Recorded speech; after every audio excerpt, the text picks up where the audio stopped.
안녕하십니까. 이번에는 이제 그 민노총의 그 전 간부인데 민노총 간부가요 간첩을 해가지고 이제 그 선고가 돼서 3명 선고됐는데 수원에서 이제 그 주범에 대해서 15년형 이게 선고됐는데 이 간첩단 민노총 간첩단 이 사건이 어떤 사건인지 그 전모와 그다음에 이걸 잡을 때 국정원하고 그다음에 그 경찰 그리고 이제 검찰 여러 협업이 됐거든요. 다시 한번 이게 그 국정원의 대공수사권 이게 필요하다. 두 가지로 말씀드립니다. 민노총 간첩단 사건 이게 어떤 사건이냐면요. 한 명만 제가 주범만 이름을 까겠습니다. 보통 이게 언론에서는 이름을 안 까는데 저희 서정TV에서 주범이니까 민노총의 그 가장 주범은요. 민노총의 그 쟁의 국장, 민노총의 그 왜 노동쟁의 파업할 때요. 이걸 이게 총지휘하는 이게 어떻게 보면 제일 중요한 요직입니다. 민노총의 그 조직 쟁의 국장, 우리 노동쟁의할 때 쟁의 국장 이름이 그 석권호입니다. 이름을 깝니다. 석권호. 이자한데 이거 15년형이 선고가 됐습니다. 노동쟁의 국장 석권호 15년, 검사는 이거 20년을 구형했어요. 근데 15년형이 때렸다. 그 다음에 그 2명이 더 기소가 됐거든요. 2명이. 그 다음에 나머지 2명은요. 2명은 이제 뭐 이름을 깔 필요는 없을 거고요. 한 명한테는 이제 10년 구형인데 7년. 그 다음에 나머지는 7년 구형에 5년. 그러니까 15년, 그 다음에 7년, 5년. 이렇게 선고가 된 겁니다. 이 3명이 다 민노총의 간부들입니다. 민노총의 간부들이에요. 근데요, 요게 한 명은 누구냐? 아까 석권호 심하게 노동쟁의 국장 제가 말씀드렸고요. 그 밑에 이제 7년, 5년 선고된 또 2명이 더 있다. 총 3명이라 했잖아요. 대충 직책만 말씀드리면 7년 구형된, 7년 선고된 이 사람은 이제 김모라고 합시다. 김모는 이제 민노총의 보건의료노조 조직실장이에요. 보건의료노조 조직실장. 그러니까 상당히 요직이에요. 여기에 7년, 김모 씨. 그 다음에 마지막에 5년 논 사람. 이거는 이제 민노총의 금속노조 부위원장 양모 씨입니다. 양모 씨. 뭐 이런 이제 3명이에요. 그러니까 민노총의 전국 조직쟁의국장 석권호. 그 다음에 김모, 양모. 이 사람들에게 보건의료노조 조직실장이면서 또 민노총 금속노조 부위원장. 이런 이제 민노총의 간부들이 전부 간첩 혐의로 엄청나게 중형이 선고됐다. 1심에. 어디서 하냐? 요거는 이제 수원에서 합니다. 수원 지방법원에서 해가지고 이제 선고가 됐다. 이렇게 보면 돼요. 수원 지방법원. 형사 14부, 수원지법 형사 14부, 부장판사는 이제 고권홍, 수원지법의 14부 고권홍 부장판사가 원칙대로 엄정하게 중형을 선고한 겁니다. 자, 이자들의 혐의는 뭐냐? 혐의가요, 엄청나게 국익을 훼손하는 민노총의 간부라는 자들이, 이자들이 2017년부터 문재인 초기죠. 2017년부터 2022년까지 딱 문재인 임기 내 5년. 이때 북한 지령문을 받아가지고 노조 활동을 병자해서 북한이 간첩 활동을 하는 거예요. 그리고 이제 중국이나 캄보디아 가가지고 이제 북한 공작원을 접선하는 거예요. 이자들이 대남 공작하는 북한에 가면 문화교류국이라고 있답니다.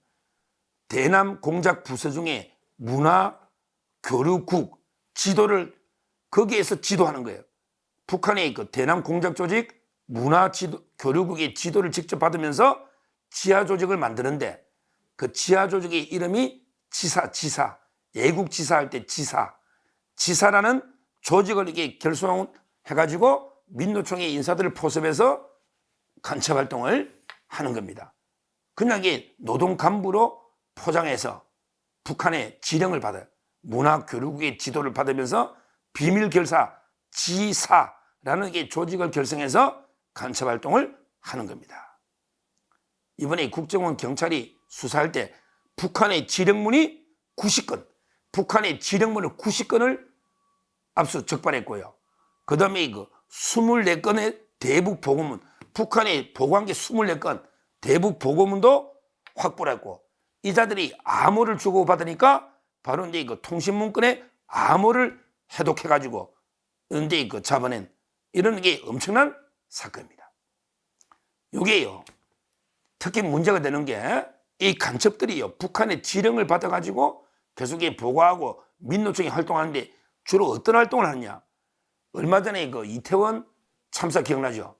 이태원 헬로윈 그때 그 참사 있잖아요. 요때 북한에서 지령문이 내려와. 지령문이 뭐라고 했냐면 이걸 가지고 정부 공격에 쓰라. 윤석열 정권을 총공격해라. 요거 참사를 이용해서 정권을 흔들어야 된다. 이런 게 지령문이 내려와. 그러면서 그 구체적인 문구까지 북한에서 알려줘요. 어떻게 하느냐? 이게 나라냐? 윤석열 퇴진이 추모다. 윤석열이 퇴진하는 게 추모다. 퇴진이 추모다. 이게 나라냐? 여기 북한의 지령문 오면 이걸 현수막으로 만들어서 쫙 거는 거야. 그러면서 역도놈들의 퇴진을 요구하는 서명운동, 촛불시, 추모문화제를 열어서 계속 정권 퇴진운동을 해라. 이게 다 온 거예요. 저는 세월호도 이렇다 봐요. 세월호 박근혜 대통령을 끌어내리기 위해서 세월호 때도 좀 똑같다. 이게 나라냐? 퇴진이 추모다. 이러면서 촛불 시위부터 정권을 박근혜 대통령 흔들어라. 이게 북한의 지령이 있다고 봐야지. 왜 이태원 참사 때만 이렇게 지령하겠느냐고. 북한이 하는 짓이 항상 이런데 세월호 참사는 이태원 참사보다 훨씬 더 대형 큰 참사 아닙니까? 그러니까 이게 북한이 당연히 그런 공작이 있었다. 저는 이렇게 보는 거예요. 그때 문재인도 야, 세월호 애들 보고 너희가 이제 죽어서 하늘에 별이 되었다라면서 미안하고 고맙다 그랬잖아. 자기 정권 잡아서 고맙다. 이게 말이 됩니까? 하여튼 이 북한이 이런 게 참사마다 구호까지 만들어서 보내준 이런 게 활동을 한 겁니다. 그러면서 민노총 간첩단 이자들이 평택의 미군기지, 그 다음에 오산의 공군기지 시설을 정보 수집해서 다 보내고요. 또 북한의 충성 맹세분도 보내고요. 이게 다 나오는 거예요. 야, 이 자들이 재판할 때는 계속 탄압이다, 공안 탄압이다, 윤석열 정권이 조작한 거다, 이러면서 재판부에서 무죄할 거를 확신한다, 이런 말도 안 되는 이런 그 헛소리를 짓거리고 있는데, 우리 도처에 이런 간첩들이 압력하고 있습니다. 우리 이석기 통진당 사건 할 때 연루된 사람이 한 120, 30명 되잖아요. 120, 30명이 되는 거예요. 그 한 사람 한 사람 이게 조직이 퍼뜨리는 게 얼마입니까? 이 나라 대한민국이 지금 이게 간첩에 의해서 완전히 움직이고 있는 이런 나라가 돼버렸지 않습니까? 민노총의 100만 조직이라는 민노총의 최고 책임자들이 다 간첩으로 15년, 이번에 선고가 15년 놓은 거 아닙니까? 이 우리 몸에 온몸에 퍼진 암세포처럼 도처에 간첩들이 압력하면서 정권 퇴진운동이나 윤석열 정권을 흔드는 이런 이게 하고 있는데, 이게 어떻게 자유대한민국이 제대로 유지될 수 있겠습니까? 심각한 문제입니다. 이게 엄청난 문제예요. 이런 데 관심을 가지고 우리가 해야 됩니다. 이게 그냥 공안 탄압이 아니고 나라가 무너진다니까. 이렇게 내부에서부터 간첩들이 막 활개치고 압력하면요, 심각합니다. 이런 게 간첩은요, 누가 잘 잡아요? 오랜 노하우, 수사 경험, 그리고 이게 몇십 년 이게 장기적으로 해야 되거든요. 그리고 국제적으로 교류나 네트워크가 있어야 되잖아. 이거 있는 조직은 국정원밖에 없습니다. 국정원 왜 대공수사권을 폐지합니까? 이걸 폐지하면 누가 제일 좋아할까요? 바로 이게 북한의 김정은 정권이고, 우리 자유대한민국이 압력하는 암세포 같은 간첩들이 국정원 폐지, 무력화를 시키고 있잖아요. 국정원이 지금 뭐 어떻게 대공수사권만 없애는 게 아니고 대공수사 외에도 사전에 조사하는 조사권까지 없애겠다. 이렇게 날뛰고 있지 않습니까? 민주당에서. 조사권까지. 이러면 이게 우리는 완전히 무방비 상태입니다. 완전히 뭐 무장해제 북한 앞에 뭐로 이게 북한 간첩 잡습니까? 심각한 안보 위기입니다. 빨리 국정원의 대공수사권을 복원시켜야 된다.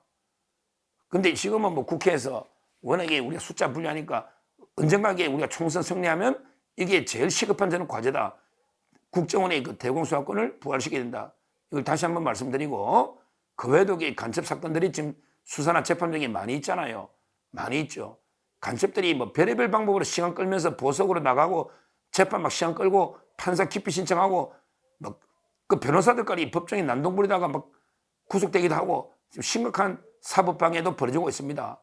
우리가 안보 불감증에 빠지면 안 되고 좀 더 이런 간첩단 수사나 재판에 관심을 가져서 우리가 경각심을 가져야 되고요.